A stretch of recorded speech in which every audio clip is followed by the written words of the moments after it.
এই যে পাশের ছবিটা দেখতেছেন, এটা কিন্তু কোনো সিনেমার চরিত্র না। বাবা খেলাধুলা খুব ভালোবাসতেন। ঢাকায় যখন থাকতেন তখন নিয়মিত ফুটবল আর হকি খেলতেন। সেই হকি স্টিক ছোটবেলায় আমরাও দেখছি। এটা হইল গিয়া বলিউড আর টলিউড চিত্রতারকাদের মধ্যে একটা প্রদর্শনী ক্রিকেট ম্যাচ হয়েছিল। তাবর তাবর শিল্পীরা এসেছিল।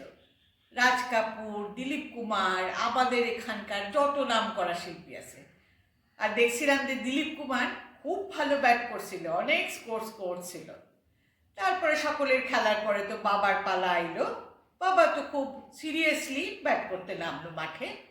ব্যাট লইয়া যাইতেছে, গিয়া ব্যাটে বলে করছে। ও মা, মাঝখান থেকে আম্পায়ার করলো কি আউট দিয়া দিল। বাবা খুব ক্ষুব্ধ হইয়া জিগাইল যে আমাকে আউট দিলেন কেন, আমি তো আউট হইনি। আম্পায়ার তখন উত্তর দিল, আপনার সঙ্গে একটু কৌতুক করলাম। বোঝেন অবস্থা, কৌতুক আর ফাজলামো এক জিনিস হইল? কৌতুক করা কি অত সহজ নাকি?